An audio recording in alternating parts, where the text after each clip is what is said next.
Yeah. And when should you start giving interviews, and what is the demand of this technology which you are going to learn? And after that, if you have any question, you can ask in between, and we will also take a Q&A session at the end of this today's class. Okay. So first of all, let me introduce myself. My name is Arun Kumar, and I have almost 7+ years of experience in this IT industry, and I have almost 4 years, 3.5 to 4 years of experience in this Azure data engineering field. And I worked in few companies. I started my career with TCS, then I moved to Herman, then I moved to Tridence Analytics, and right now I'm working with one of the organization in Gurgaon. Okay, so let's start with data engineering. What actually it is, and how much demanding it is actually.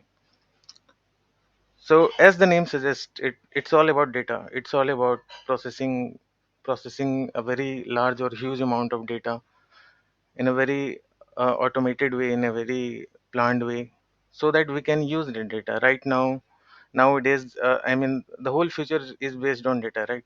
You might be hearing, that data science technology is booming. A lot of AI kind of technology is being implemented in different organizations.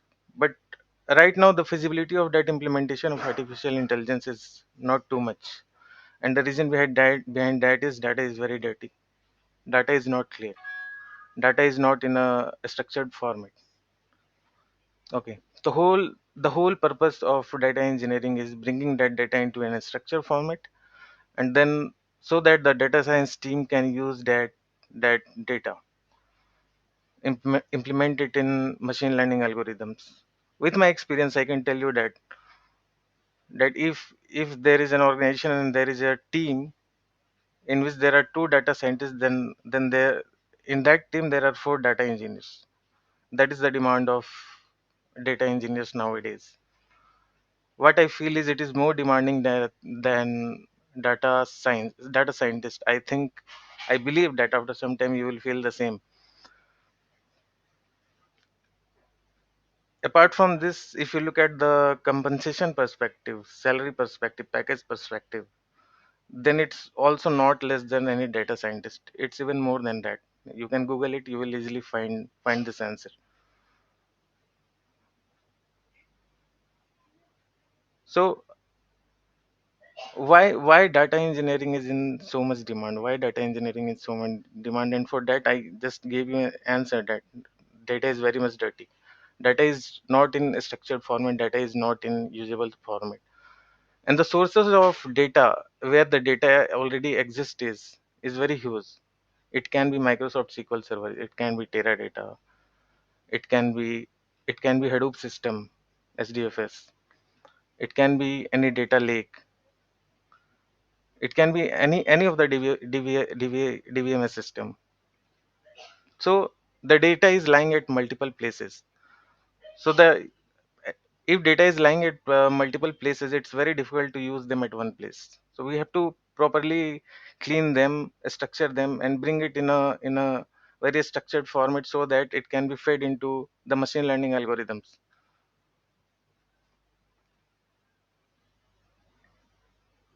And if we this was a general this was I was talking about general what data engineering is. And if we talk about what Azure data engineering is, so it's nothing but data engineering over Azure cloud. Azure is a Microsoft product.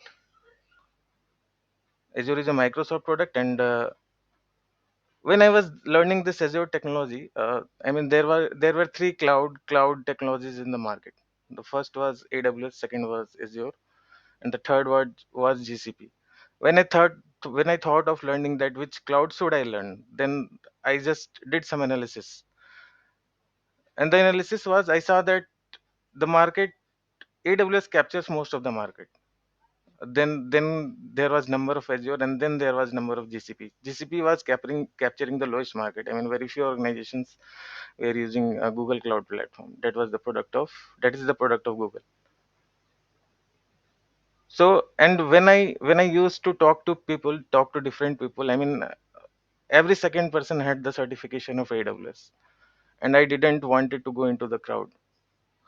I thought I should be, I mean, I should not go into the crowd, and let's move towards Azure. And that decision became right for me actually, and that helped me to boom my career. So this was my thought process. This was my thinking. You are attending this class, so I'm sure that you might have done some kind of analysis to learn why you are learning Azure, why you have come here to learn Azure, not AWS or not GCP.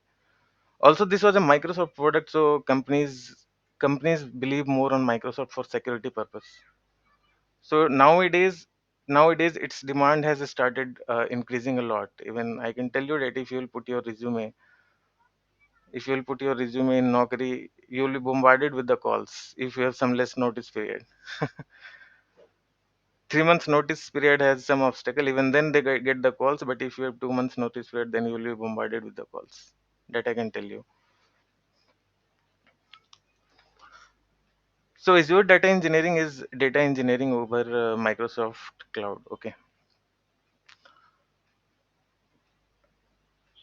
and the duration of this course will be around 4 months. It can be plus 15 days, plus or minus 15 days. Let's see how speedily we cover it. Okay, and the outline of the course is same, which the syllabus for which I have shared with you all. I think you might have gone through the syllabus. Let me share my screen, and let me take you through it once again.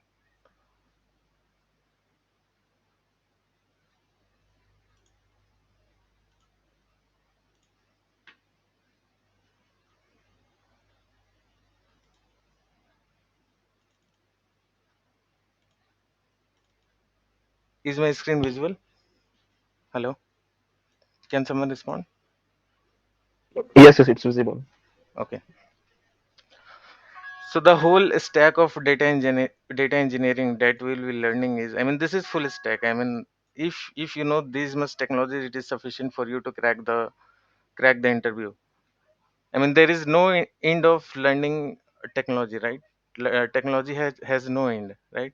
If you will see the JD, I mean, many things will be written there. But if these things are there, I'm 100% sure that you will get interview calls. And even in let me first of all go through the technologies, and then I will tell you, even less than the less whatever syllabus is mentioned there, if you will cover even less amount of syllabus, you will get interview calls. So first of all, we will starting our journey with learning Python. This is very much important for our course for learning data engineering. Earlier earlier Scala was very much in demand for data engineering, from data engineering perspective, but nowadays Python has overtaken this Scala. Okay, so everyone who was working in Scala are now moving to Python, are now trying to learn Python for data engineering perspective. And there are multiple reasons for that. I will tell you what are the reasons. I will tell you when we start the sessions that what are the reasons that Python is overtaking Scala actually. Okay, so these are the syllabus that we will be covering, and this Python, we will be covering the functional part of this Python programming language. We will not be going to the object oriented part of the programming language, because as per my experience, object oriented programming concept of object oriented concepts are very less used in data engineering, or almost it is negligibly used. I mean, I have never seen. I have only used functional programming for coding purpose in data engineering. And this is the syllabus of whole Python programming language. And then we will be covering SQL. SQL is the most important thing that I believe that you will master this language after some point of time, after a lot of I mean, after going through the classes. I hope that you will become master in this SQL. And uh, and this Python and SQL, these are the two things on which you will be asked to write code in interview. Interviewer will ask you to share the screen, and then they will tell you to write code. I mean, in almost 70-80% of the interview cases, this will happen. That I can tell you with my experience. So you should be very much pro in this Python and SQL.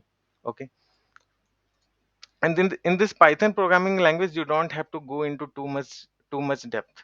You have to limit yourself to functional programming only. If you will start learning whole Python, it will take more than 4 5 6 months. You have to stick only to the functional part of this Python programming language. Then after SQL we will be learning some ETL concepts, that what is ETL, what are the warehouses, and what is OLAP and OLTP system, what is star schema, snowflake schema, how modeling is done. That theoretical concept I will be teaching to you. And after that we will be moving towards the Spark. And in Spark we will be learning these much things. We will be learning all the concepts that are there in Spark. And I will be while teaching, I will be telling you the interview questions that interviewer generally asks. I mean, the questions which I will be giving to you, I mean, take a surety of 70% that will be asked in any of your interviews. I mean, somewhere those questions will be asked, somewhere or somehow. Someone will ask you. I will tell you with with my experience. And after learning the theoretical part of Spark and some practical aspects of Spark, we will be moving to Azure. In Spark, we will be learning PySpark. We will be learning Spark with Python as programming language, and then we will be moving to Spark SQL. And Spark SQL, you will only be able to do if you know this SQL part. Spark SQL has very much high dependency on SQL. Spark SQL has only dependency on SQL actually.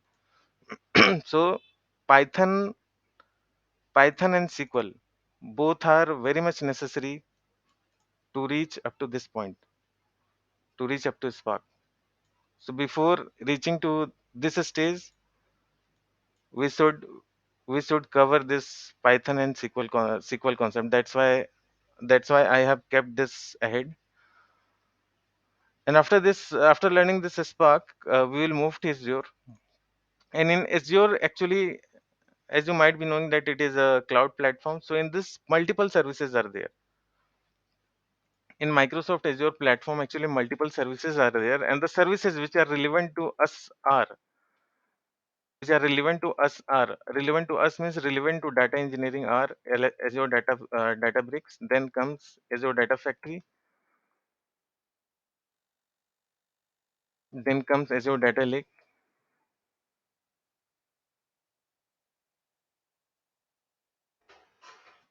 Gen 2, or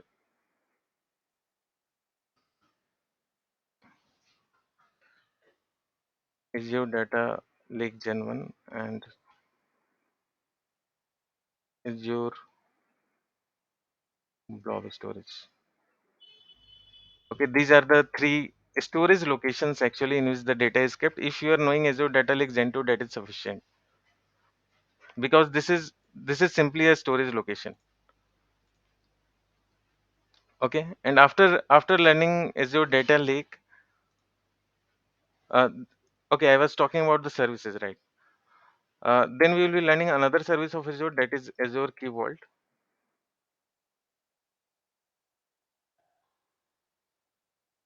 Then we will be learning another service of Azure, that is Azure SQL Server.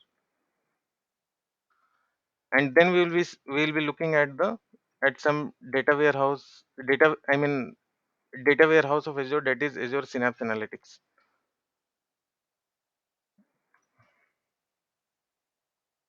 In Azure Synapse Analytics, we will be only looking at the theoretical part. We will be looking at the architecture, that how Synapse Analytics is designed. But in all these things, we will be looking at the theoretical as well as the practical aspects of it. This much technology is sufficient for you to crack the interview, apart from Python and SQL.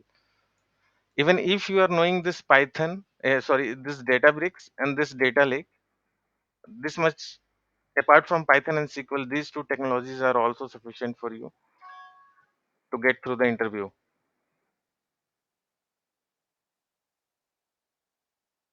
Combination of these two technologies apart from Python and SQL, Python, SQL, and Spark. And many of the companies also look for the combination of these two technologies actually. Azure Data Factory and Azure Data Lake. Data Lake is must because data lake is the storage location. And for this we require SQL also. These three technology stack is also sufficient for you to get through the interview. Many of the companies look for only these three technologies, and many of the companies, most of the companies look for all these technologies. Okay. Then comes the Azure keyword, then comes the Azure SQL Server, and at last we will be looking at the architectural perspective of this Synapse Analytics. This is actually data warehouse in Azure.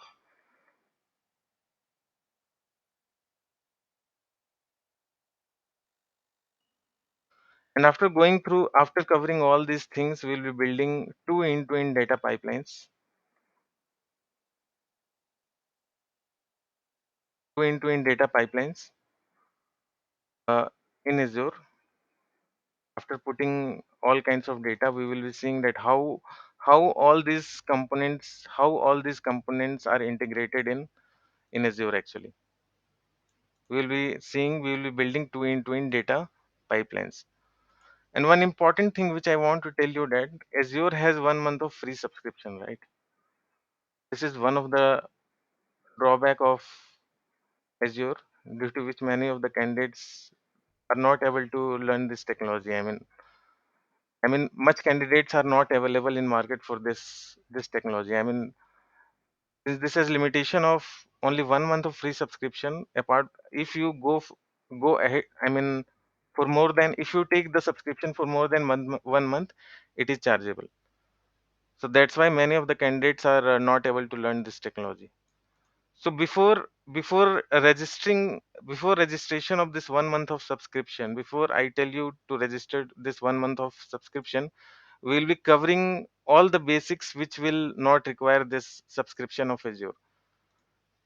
And when I will tell you to now please subscribe to Azure platform, first of all let me tell you it requires credit card for registration. It will not be you will not be able to register in Azure platform with debit card. You should remember this. So please arrange one credit card while you register to this Azure platform, and 1 rupees will be uh, credited from your account and it will be debited back to you. This is only for authentication purpose actually. Okay, so once I tell you to register in this Azure platform, from there onwards I will be teaching all the things that will be required, that cannot be done without Azure platform. Okay, so the things that will be done only on Azure platform will only be done in Azure platform. The things which don't have dependency in Azure platform, that will be covering before, like Python, SQL, Spark concepts, Azure Databricks. There is one community edition for Azure Databricks community edition that is free, and that I will be showing you today. Today, in this we can code in Spark actually. If this is free, this is not actually Azure Databricks. Let me write it.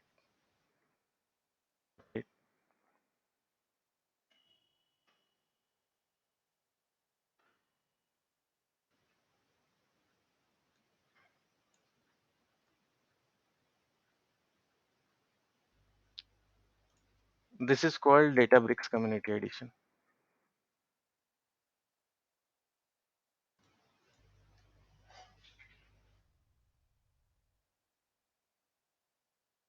and this is free. So actually, this Databricks is a separate company, but this Databricks platform is integrated in all the three clouds: AWS, Azure, and GCP. Okay, this Databricks is a separate company that is separate from Azure, Microsoft Azure, AWS, and GCP. And this platform is integrated with all the three clouds. Okay, so this Databricks has given a community edition that is free to all the users to write codes or to practice it, or to do some kind of research, or to write some kind of open source code. This is free. This is free edition. So that that we will be learning Spark in this platform before reaching to the before taking the Spark subscription. Right? Are you getting my point? Do you have any doubt? Do you have anything to ask? No, got your point. Okay. Anyone else? No one? Yeah, no, Arun, we understood so far. Thank you. Okay. So this is the end-to-end syllabus that we will be covering, end-to-end outline that we will be covering in this 4 month. And some people have doubt that some people have doubts in their mind that, sir, by when we should start giving interview. Okay. So see, if you know all, if I mean, you should be aware of Python and SQL before giving interview. I mean, you should be pro in that, in these two things, right? Because there is 70%, 80% chances that interviewer will ask you to write code in these two things. Okay. and and the time by which I will be teaching all these technologies, I request you to go through the YouTube videos on all these technologies, so that you start getting feel an idea of how these technologies are being used. See, there are many free YouTube channels that are available, right? And many of the technologies are being taught there, right? So why you have come here? Why you have come here? Everything is being taught in YouTube, right? So the thing that YouTube will not teach you is how all these components are being integrated, how all these components are being used in real time in industries. This is your question. This is your doubt for which you have come here, right? So I would request you, if you do your homework, even I will be teaching you from the basics. But if you will be knowing all the things beforehand by going through the YouTube channels, it will be easier for me to teach you. You will grasp very easily. Going through anything first time and capturing it in mind is very difficult. But if you will go it to through second or third time, it will be very easy to retain it in your mind. Okay. Okay. So this was overview of the syllabus that I will be teaching to you. Anyone have any question so that I can take it? Yeah, hi Arun, Divya here. Yeah, Dipa, please tell. Yeah, in the overview of the syllabus, you somewhere mentioned in the ETL concepts like Snowflake schema. So, I mean, I know it is a cloud-related data warehouse.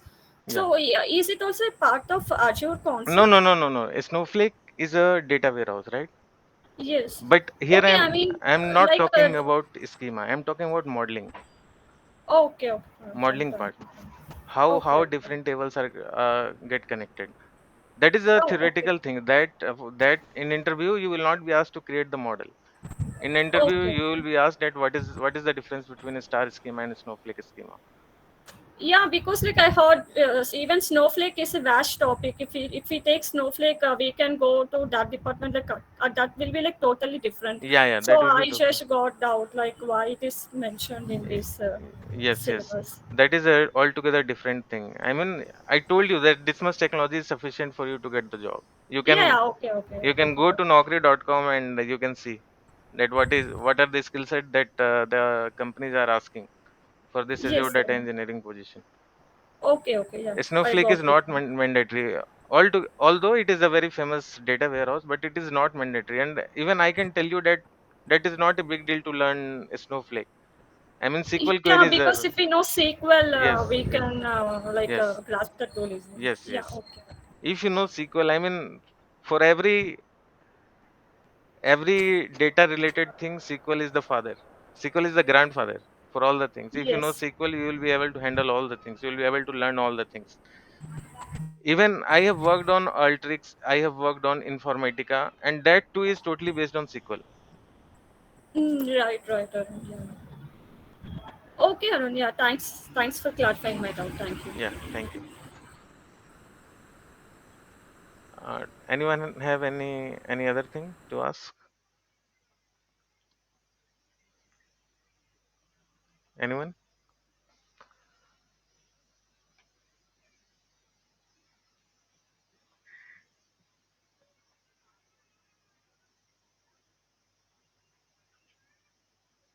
Okay, no one. Okay, so let me start the session. Let me start first session, and as discussed, I will be starting with Python, and I will be mostly focusing on the functional programming part of Python. And I'm expecting from you guys that you guys will do practice, will keep on practicing at your end, and I will be covering all the topics one by one. Okay, the more you practice, the more it will be easy for you to code in front of interviewer. Okay. Okay, so the platform in which we will be writing Python code is Databricks Community Edition. We will be writing our Python code in Databricks Community Edition only, so that you become comfortable with this platform. Even many of you might have heard about Jupyter Notebook, right? There is Anaconda also. I will tell you that how to install it. I will give you a video how you can install Anaconda actually.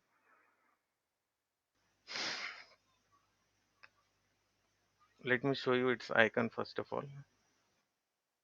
See, this is the icon of Anaconda that you need to install if you want to write your code in Anaconda. And this is a very popular tool. This is a very popular tool. Let me open it. And there are multiple IDE that is available on in this Anaconda in which you can write code. And this Jupyter Notebook is the IDE that we will be preferring. I mean, if you want to write your code in Python, you can go to this Jupyter Notebook.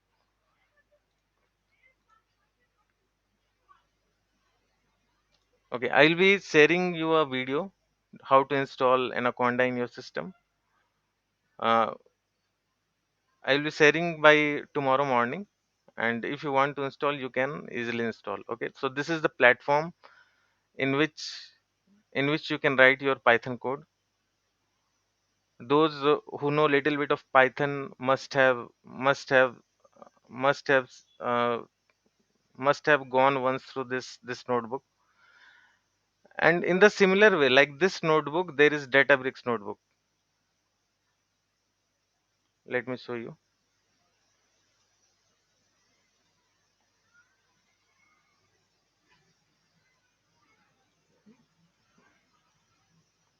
Let me create one new notebook.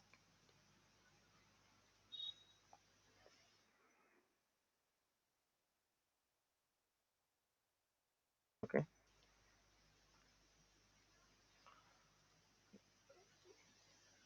this Databricks notebook, I mean, looks almost same as this Jupyter notebook, but many things are different that I will tell you slowly. But I just want to show you that in both these platforms we can write our Python code, right? Suppose suppose I am taking a variable a and I am assigning a value 5 to it. Okay, and I want to print what is the value that is assigned to a.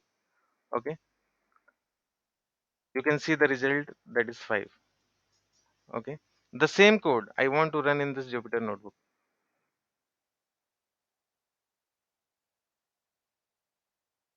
You see, the result is 5. The difference is this is taking little bit of time. You can see what is happening here. It is taking little bit of time to run this code, but this platform has not taken any time, right? This is immediately printing it. There is a difference between this, and the difference is there is a cluster that is attached to this notebook, and here there is no cluster. These codes are running on local machine, but this code is not running on local machine. This code is running on this cluster. And what is cluster? All those things I will be telling in Spark concept. Right now I am just telling you, right now since we are learning Python, so right now I am just telling you how to run your Python code in this Databricks notebook. And I usually recommend you to run your Python code in this notebook only, so that before reaching to Azure platform, before registering yourself to Azure platform, you are well versed with this platform, because this platform is there in Azure, and that will be used very, that will be in very much huge use for us. Okay, so first of all let me tell you that how we can configure this Databricks community edition at our end.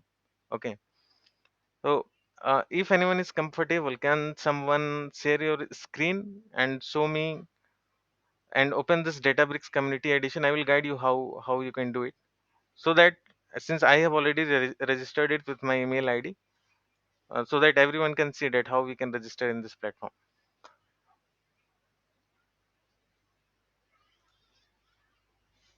I will guide you. Kabis,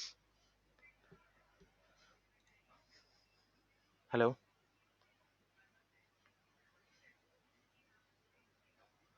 hello.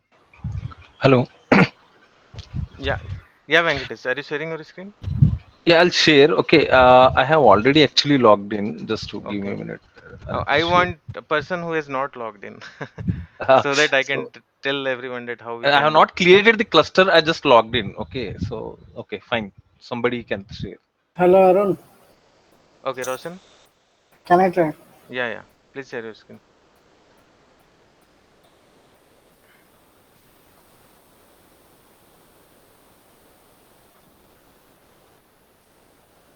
Can you share your screen? Yeah, I'm sharing.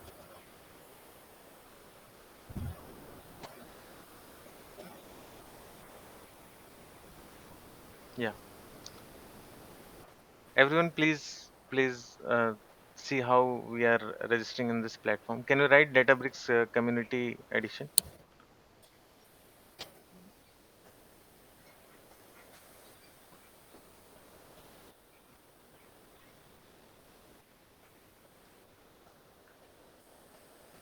No, not that one. Down, go down, go down.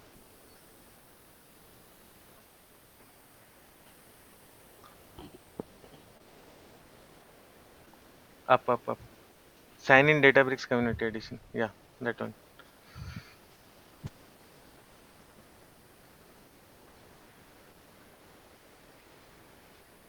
Can you click on sign up? Sign up. Yes.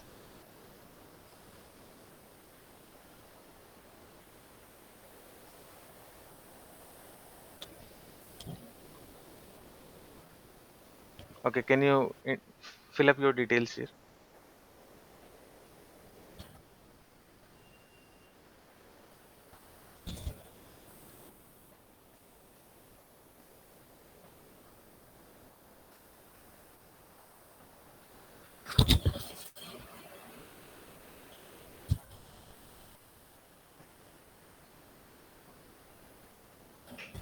Personal email, can I put there? Yeah, yeah. Personal email ID only.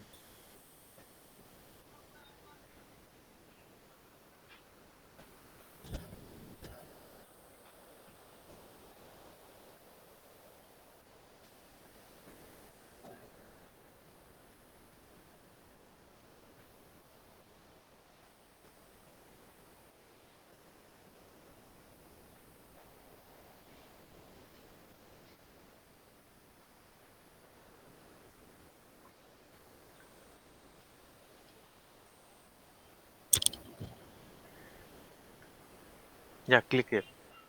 Okay, wait. Don't click on all these options. You have to remember this thing, that you don't have to click on all these three options: AWS, Microsoft Azure, and GCP.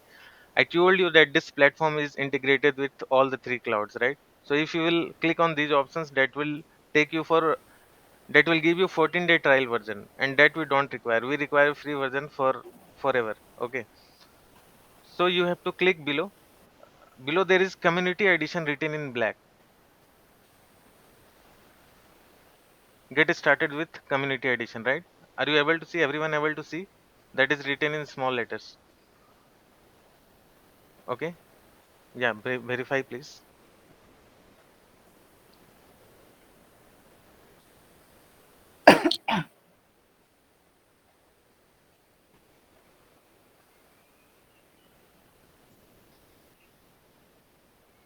I think you verified, I mean, wrong.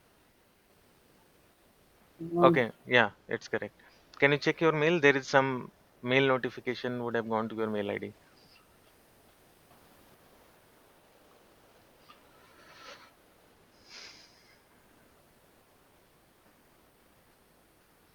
First one, first one. No, no, yeah, this one.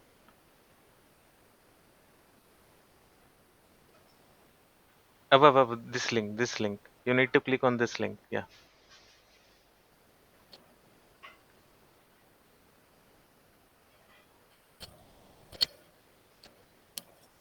Okay, please set a password.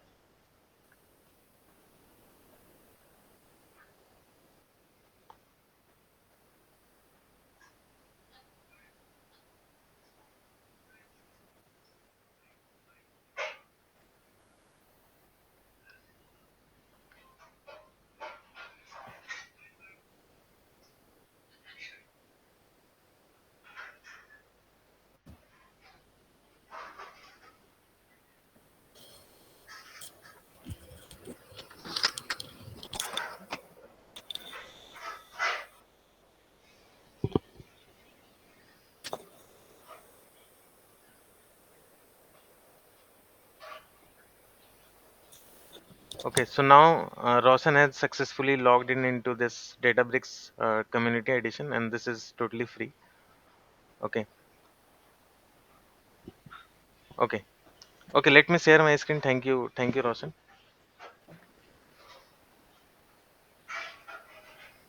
I stopped my screen. Yeah, fine, fine.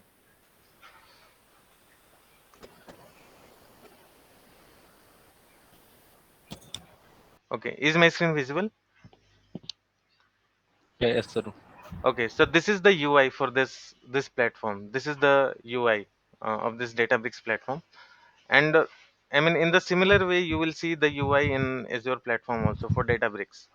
Okay, and there are multiple options here, and that we will be slowly looking into. But right now, I want to tell you some basic things. Actually, there is a book kind of thing here. This is called Workspace, and in this Workspace, actually, we create notebooks.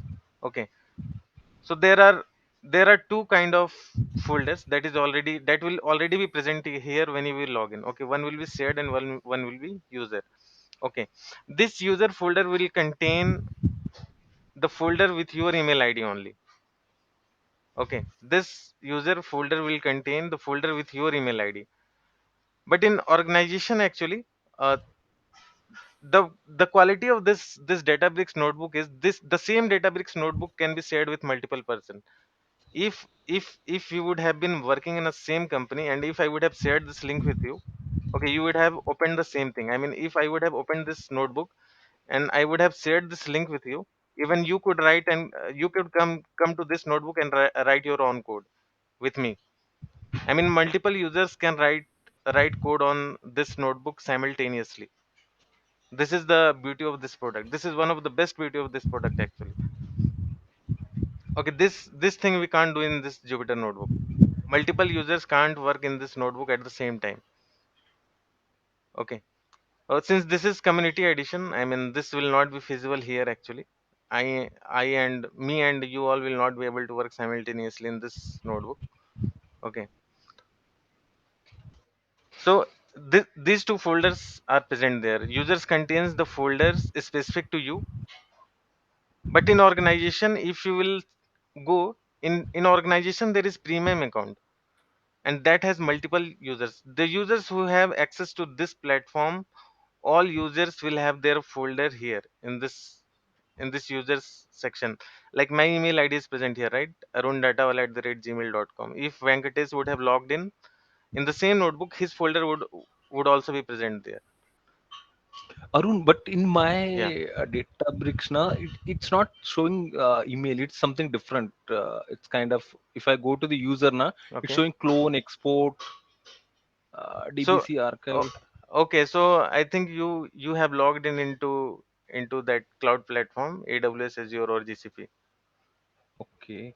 You have logged in that 14-day Yeah, free this is trial long back version. I have created. Okay. The, uh, I remember 6 months back I created this and I And just logged. it's still that is available. Yes. Is it paid? Have you seen that? No, no, it's not. It's not paid. Okay.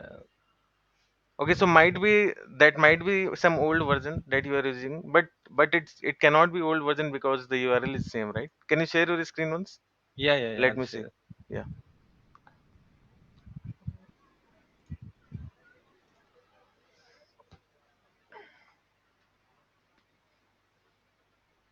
Can you see my screen?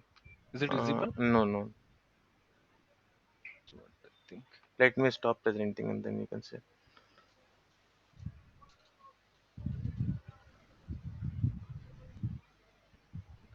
Why am I not able to?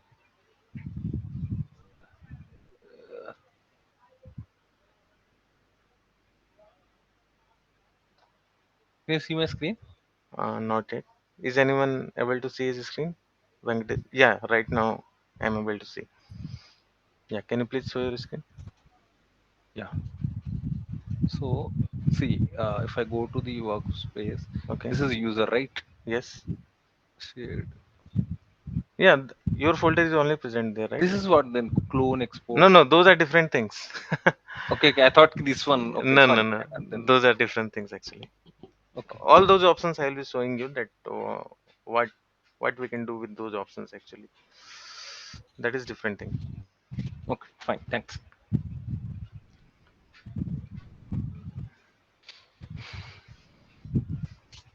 Okay, is my screen visible?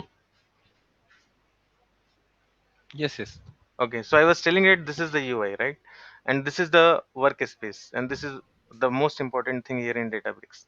Here there are two folders, one is shared and another one is users. Okay, in users there will be one folder with your name, and if you would have been working in an organization, the person whoever would have access in this Databricks platform, there would have been one folder with his name, with his email ID. Okay, and this is your personal folder.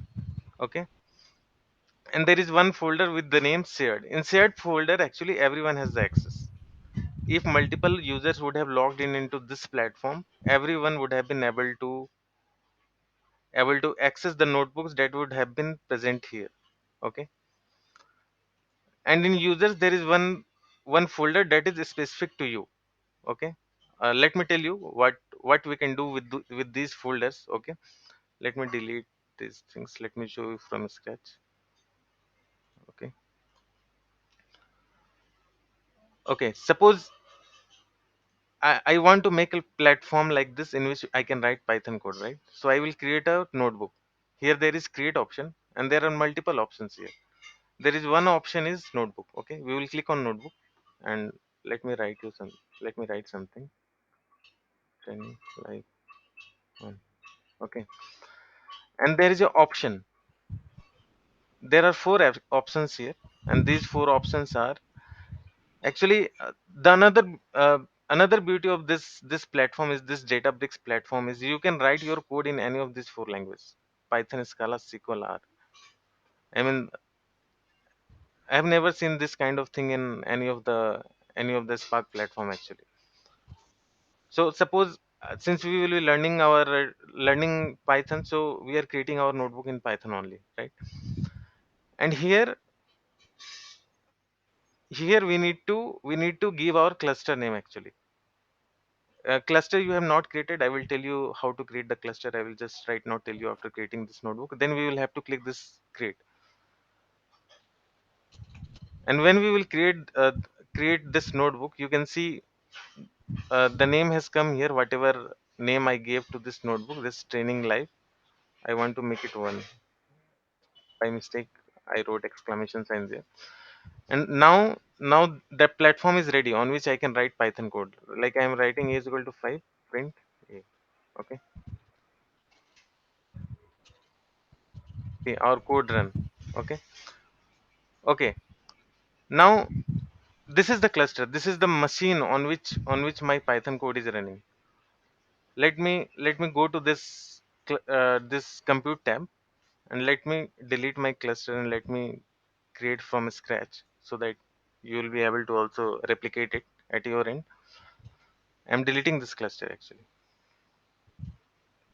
Cluster is nothing but a machine, a computer, you can say, right? There is a machine that we want to create, that we want to rent from Databricks. We are renting from Databricks to use it.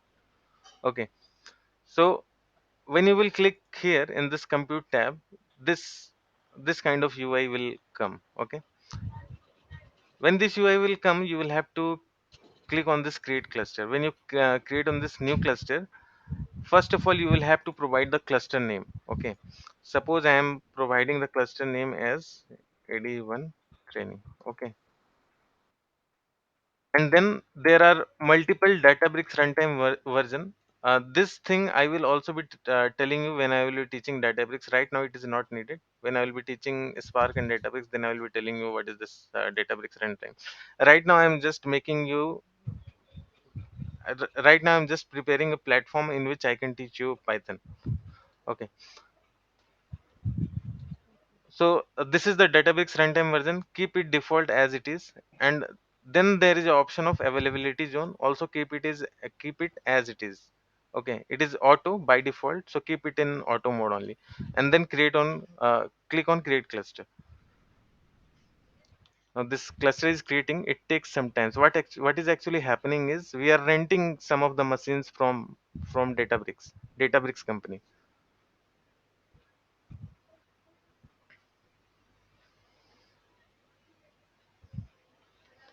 See how easily we are creating notebooks and clusters and preparing a platform to write our code. Earlier, it was not possible. You had to install a lot of software in your system. You had to configure a lot of things, and this was a very hectic task for any of the company. That's why this technology has come into that much demand because of its ease of use. Ease of use and multiple can language code in multiple languages can be written in same notebook. So if I am knowing Python, you are knowing Scala, someone is knowing R, all can write in the same platform, all can write code in the same platform. Earlier that was not possible. Okay, see that this cluster has been created. I mean, we have rented the cluster from Databricks. You see this green tick is there, and there is, when we hover over it, we can see this running running box we can see here, right? Means our cluster is now running. Okay, so now when we go to this our notebook, see, I deleted my cluster, right? So that's why here detached option has come. When I click here, I can see the AD1 training cluster that I just created right now. Okay, so let me attach it.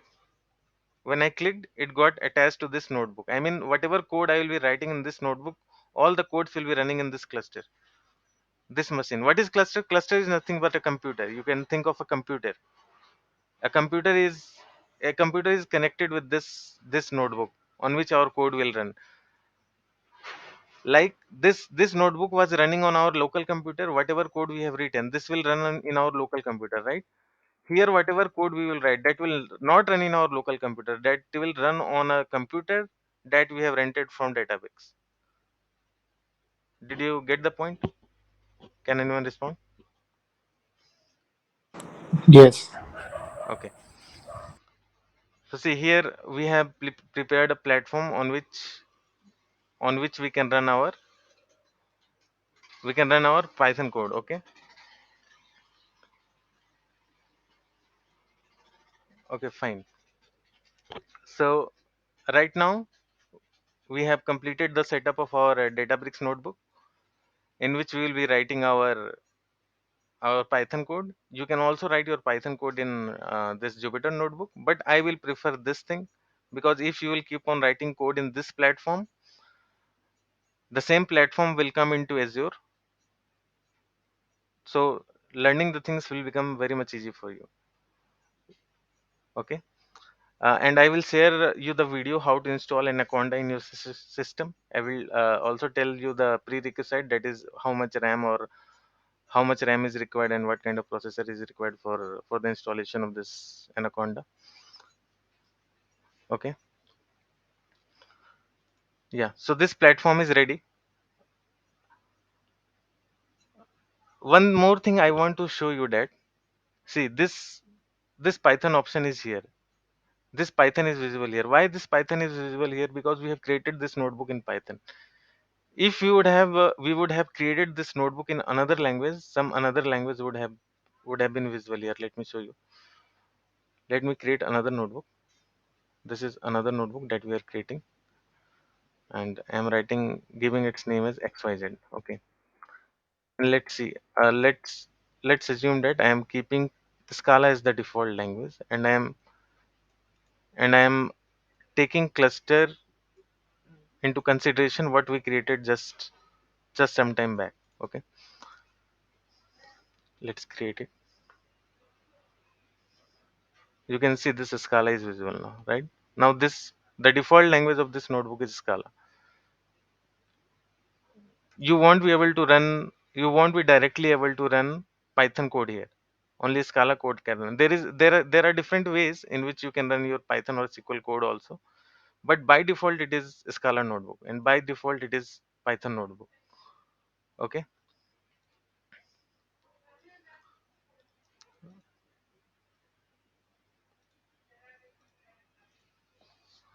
okay, fine.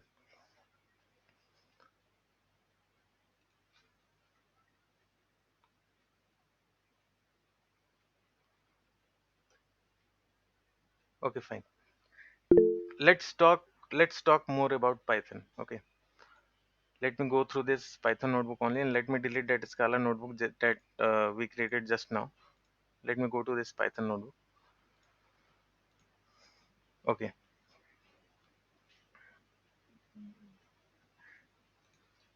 So the first question is, I mean, you all might be knowing that Python has come into very huge demand nowadays. I mean, the trend is such that everyone should know Python and Python nowadays. So why Python is in so much huge demand nowadays?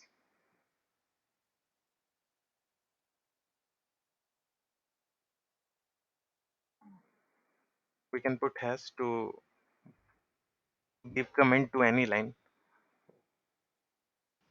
Uh, the, the color of this line has been converted into green color now. It means it has been commented. Okay. So why Python is in so much demand nowadays?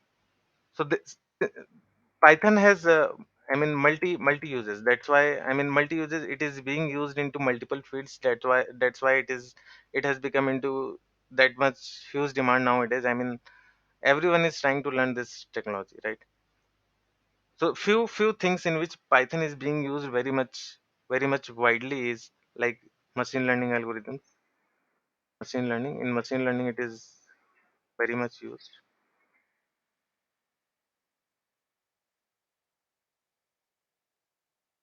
and few of the libraries of Python that is in huge demand in machine learning is like pandas, numpy, matplotlib, scipy.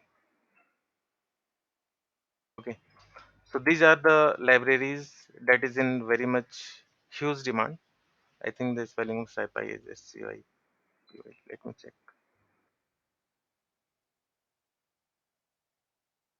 SCIPY. Okay, so these are the libraries. I mean, Python has actually multiple libraries that can be used in different for different purposes. For data wrangling, this pandas and numpy is in very much use. For data visualization part, for creating charts, this matplotlib is in very much use. Okay, let's move ahead. And it is also being used for web development.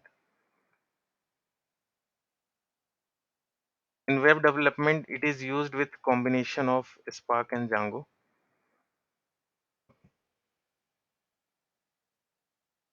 Then it is being used for data analysis. For data analysis also this technology is there. These libraries are there.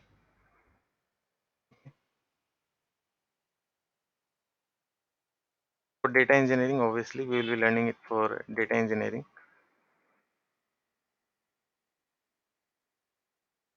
Apart from this, there are multiple places where this is being used, like for automation purpose.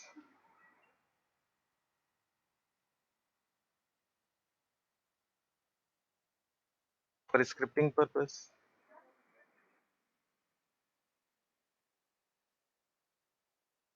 Okay, so these are some of the common places, some of the common places where this Python is being used widely.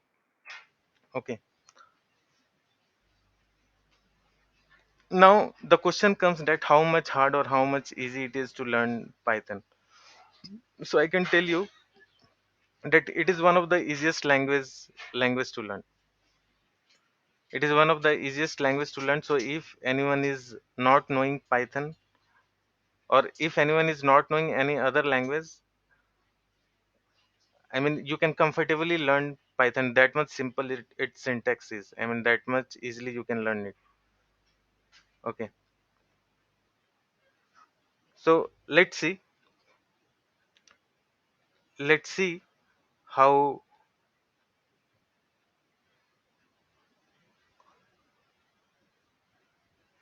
1 minute.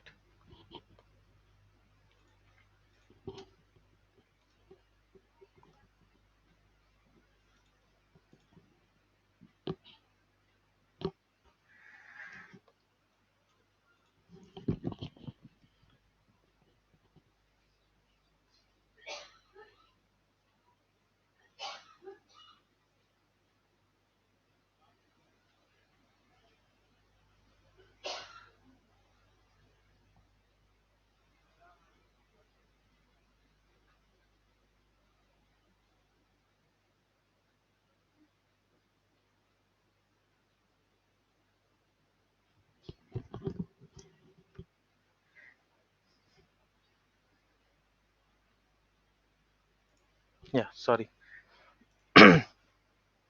Yeah. So start with some of the coding aspects of Python, like how variables are declared and how we can define any data type in Python. So in Python, actually, Python is called dynamically typed programming language.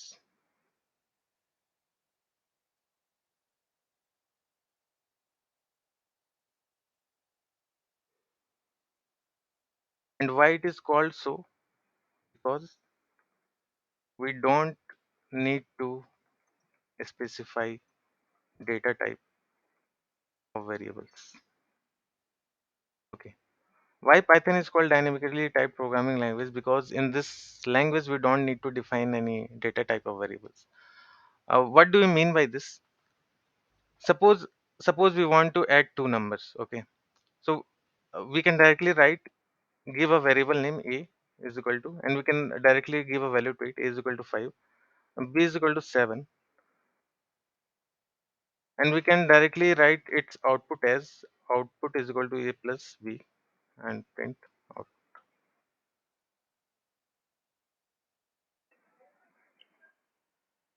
See, the result has come and it is 12. And here you can see we have not defined what will be the data type of a or what will be the data type of b. Okay. In another languages like C++ or Java, we would have to define the data type of the variables that we are declaring. Like if we would have written this code in C++, we would have to define the data type like int a, again int b, all these kind of things we would have. I mean, we would have to declare. Okay, but here in this case we are not declaring any data type. Like if I show you to add two numbers in C++,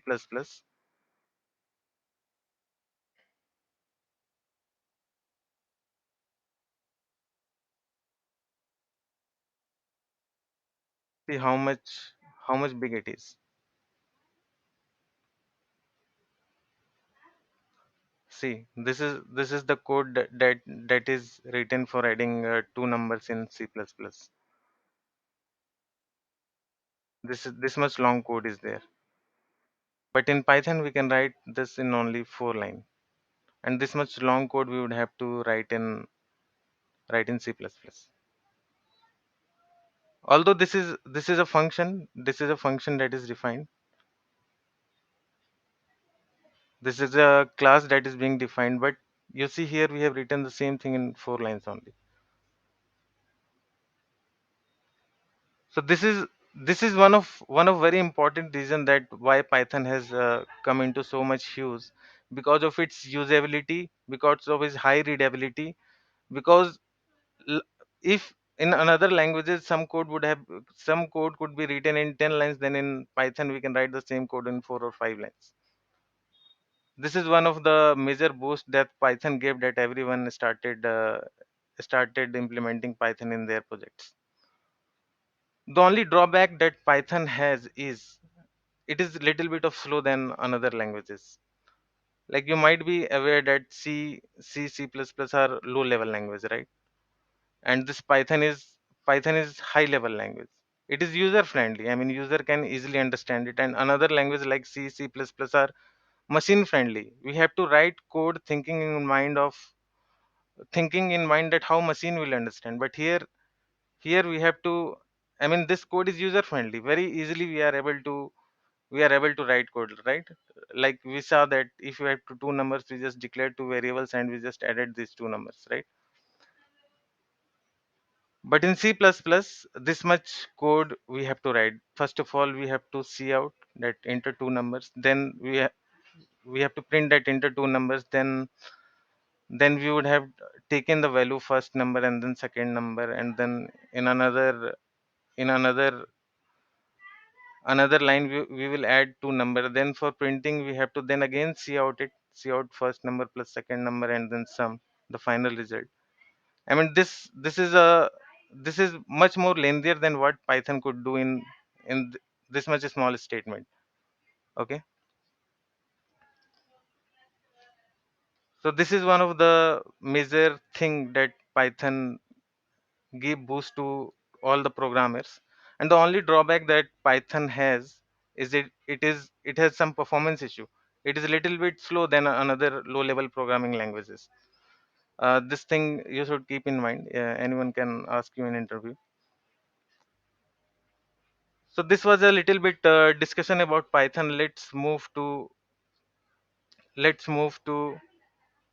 another topic. You can see the first topic that was just an introduction to Python. We can move to another topic in Python, that is identifiers.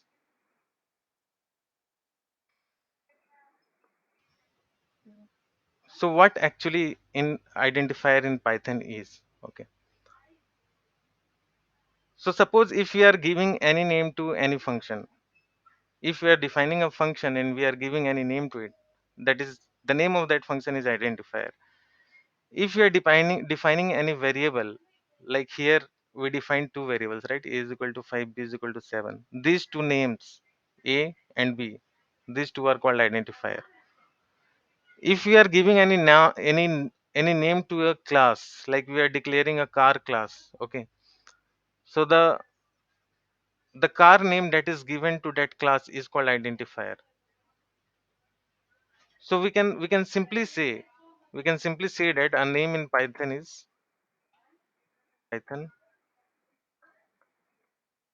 called identifier. Any name that we give. Example, name given to a variable, name given to a function, name given to a class, any name given to a class. Anything that we will declare in Python, any name that is given to any object in Python, that will be called identifier. Let me let me write you some example. Like if you are declaring a variable and whose value we are assigning as 10, this a will be called as identifier. If we are defining any function, like for addition, suppose we are defining a function summation, then this summation name is called a identifier. Okay, any name that is assigned in Python is called identifier. So there are some rules actually to define it. Okay, there are some rules actually that is allowed in Python that we need to follow. Like suppose I am writing my name Arun, I am giving a variable name and we are writing here 5. Okay, and we are printing it. It is printing 5. Okay. And if we are giving any special character,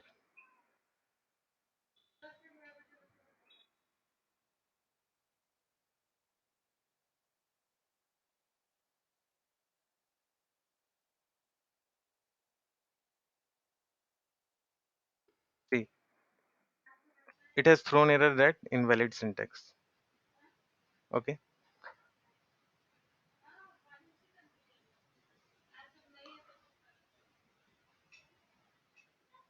Another case.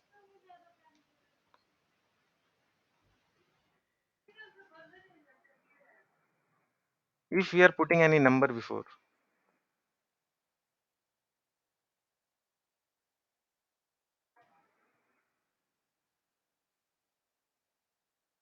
see, again it is giving invalid syntax. Okay. So why actually these things are giving error in while we declared this as a variable name? Because special characters are not allowed when we define any identifier. In this case, a special character was not there. A special character was not there. That's why uh, it ran successfully. It ran successfully. But in this case, a special characters was there. So we can write here.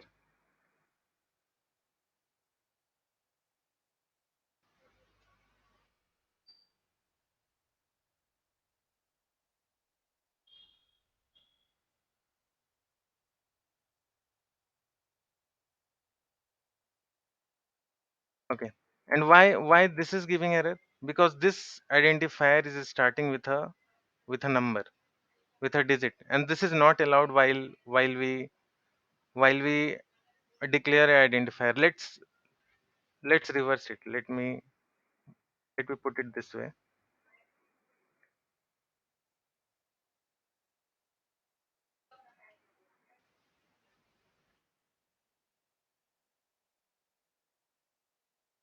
See, this ran successfully, right? Even even there was integer in this case also. I mean, there was a number which I put in this identifier name, but it ran successfully. So the crux is the identifier should not start with an integer, but it can end with an integer. Okay, but starting should not be with integer.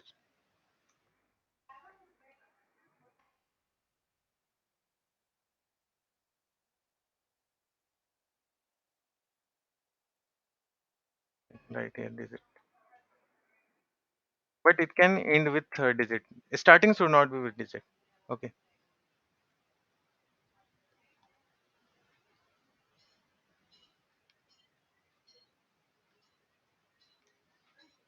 Okay. Another property for identifier is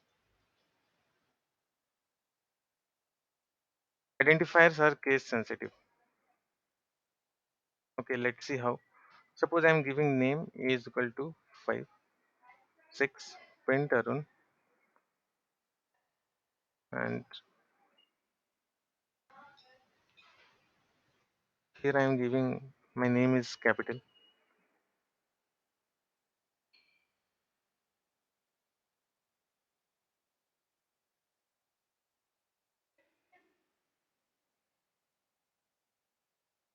You can see the result of both. This line is printing. This line is printing 6. You can see the result here, and this line is printing 7.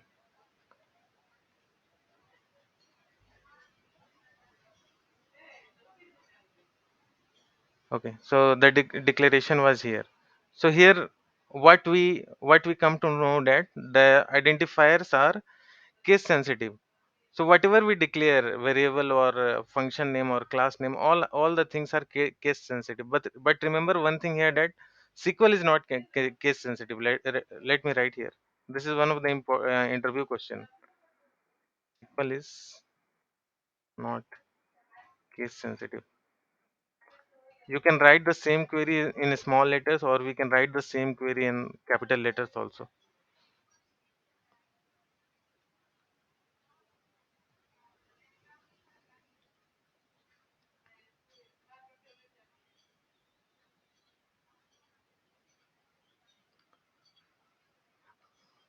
One another concept here in identifier is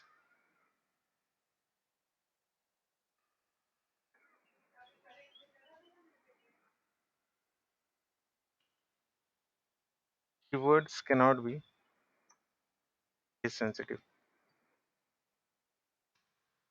What does this mean is keywords are some set of words that are reserved in Python, and as per my knowledge, there are almost 33 keywords. As far as I can remember, there are 33 keywords that are reserved in Pythons that we can't use as identifier. I mean that we can't use to name anything, any variable or any function or any class.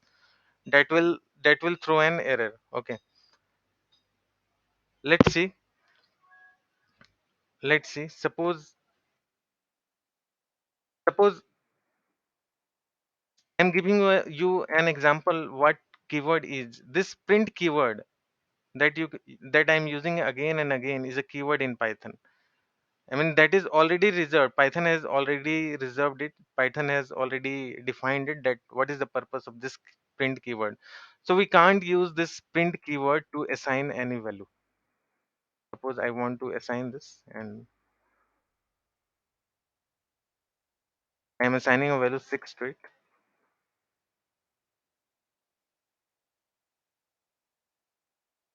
See, again this gave an error, right?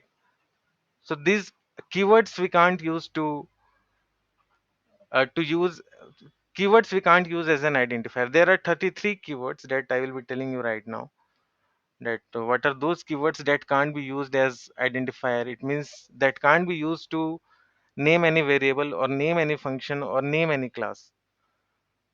And those keywords are, I'm writing here,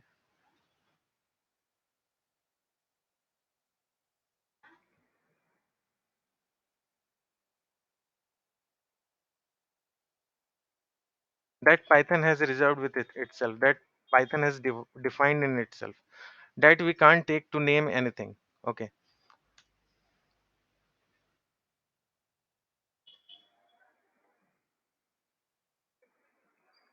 and those are true, false,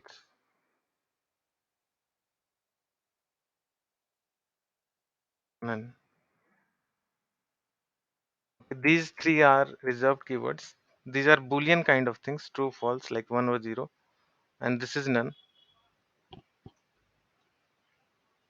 and or not, if, elif, else,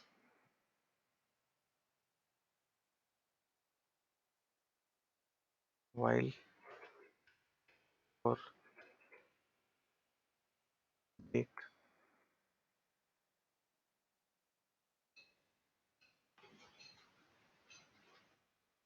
continue. All these keywords, whatever I am writing, we will be learning one by one. What are the functions of all these keywords? Return, in, yield,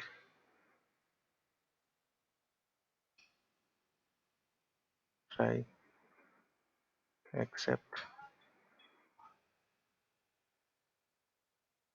finally,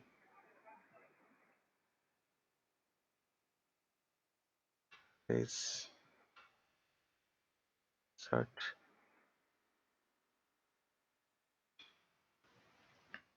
import, from,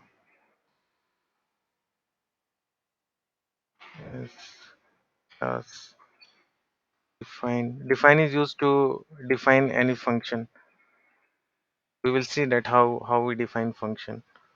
We will use all these keywords: pass, global, non-local,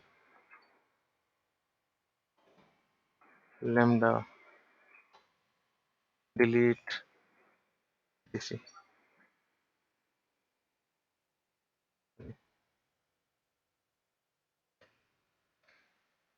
So these are the keywords that Python has reserved. It means Python has defined in its compiler. We can't use them to to use as an identifier. It means we can't use them to define any variable or define any function or define any class.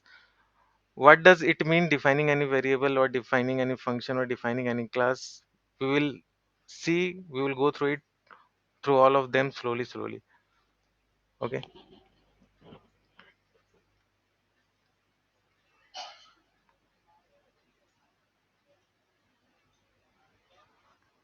Okay. So you can make some of the observation here.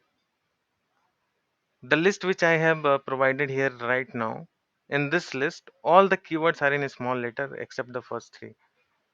The first three has first letter is capital and all the letters are in small. Okay. I just wanted to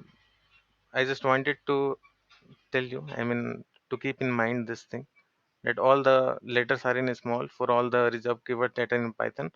Only for these three, the first word is in capital letters. Okay. So these were the identifiers uh, that are in Python. I think I should stop here for today. I think we will connect again from tomorrow from a new topic called data types, and this is a very important topic for us in Python. And I will be sharing this link to you. I will be I will publish this notebook, and I will be giving you this link to revise whatever whatever we learned today. Revise little bit whatever we learned today. Uh, Tomorrow we will start our session with this data type. We will revise little bit. We will go back little bit again to for your revision, so that it will be better if you will be able to recall the previous session before the next session starts.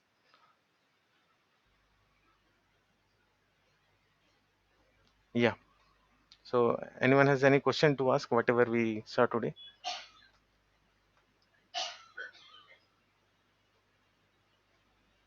No, Arun. Anyone? No, Arun, no questions. No, from my end as well. Okay. Okay. So we will proceed with data types from tomorrow. Arun, I have one question. Yeah. Yeah. Hello. Please tell. On the Python, for a practice, you will be sharing some. Yes. Yes. I will be giving you questions. Okay. I will be Yeah. giving you Thanks. questions. See, I will be Thanks. giving you the questions. I mean, as per my experience, that what kind of questions can be asked, or I mean, No, no. For on a that. practice purpose, Yes, for yes, coding on that. yes, yes. For the practice purpose only. Once we will start learning like how we create the functions. If you, I mean, the day you Hmm. learn how to create functions, from there onwards, we will be start giving you. I will be giving you questions, because Okay. Yeah. I mean, in interviews, I mean, mostly the questions that are asked are not in the form actually functions, but when we will start functions from, I mean, it means you have covered all the concepts, right? Yeah. Correct. So, and this recorded video also will be shared, right? Yes, yes, yes. I will share you in Google Drive. By tomorrow Okay. morning, you will be receiving, I mean, message on Okay. WhatsApp or email. Hmm. Okay. I Fine. will share Thanks. the video to you. I will also share this notebook to you, whatever I taught you, right? Okay. We This can, notebook can be downloaded. We can download this, huh? yes, yes, we can download it as well as we can publish it. You can see, if I publish it, I will get a link. Okay. This is the link which I have received. Okay. If I will share it with you, you will be easily able to see all the codes that is written. Let me let me share it Okay. right away.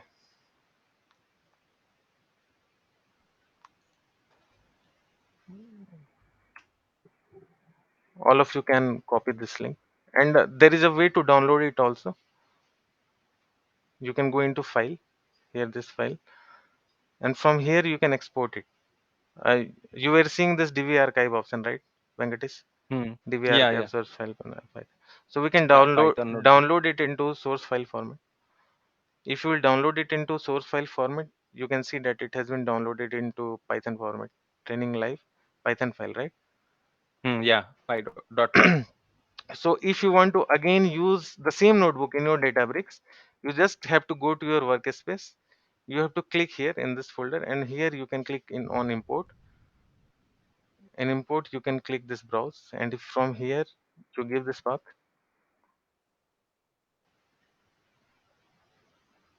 see, I am successfully able to import this notebook. See, it has renamed itself with bracket 1 because already the same file was existing there, right? So the So, same so notebook we can see. any file which has the extension .py, can I run in the this Databricks I have not, Python related? I have not tried that. I have never tried that, but you can try. Let me show. Let me see that if there is any Python file in my screen.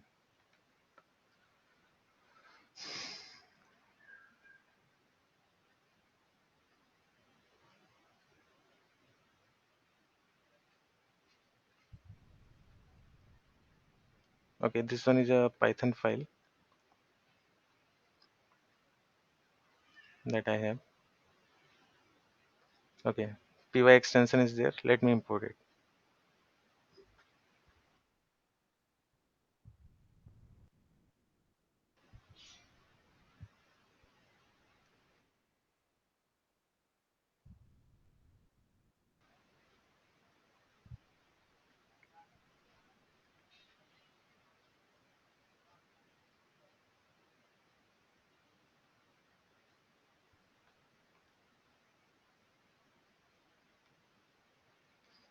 Yes, it successfully imported it. Okay, so if we work on the even But this this, Jupyter notebook, yes, if that is in Python format, that is also that we also can import. But the same code will not work, right? Suppose here you uh, can see I have accessed some local path, but but from Databricks this code will not run because this is not the way to access the local path in Databricks. understood, understood. Yeah, thanks. But if you will run this Databricks notebook, which I run in my notebook, it will run in your notebook too. If you will directly import it and run it, it will directly run.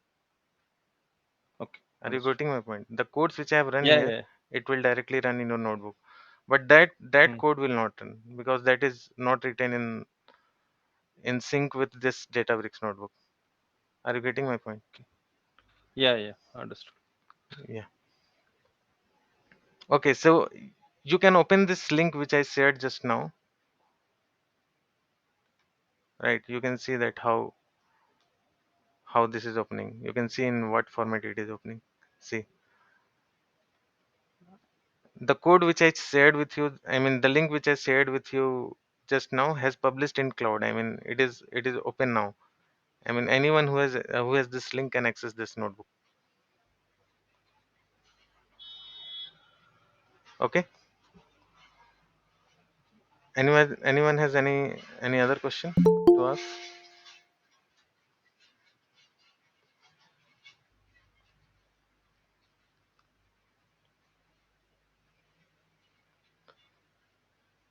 Okay, if no one has anything to ask, I mean I think we can drop off. We will Thank you so much. Again. yeah, we will start the class 9 p.m. tomorrow again. Okay. Yeah, Yeah. thanks, Thank you Anush. so Yeah, much. Thank you bye. so much. Bye. Take care. The Thank you link so will much. be remain Again. same, right? Hello. Which link? No, I will be sending Uh, you. I will be sending you invite. okay, daily separate link Yeah, it yeah. will I be. will be sending you calendar invite. Okay, yeah, Yeah. thanks. Thank you. Bye.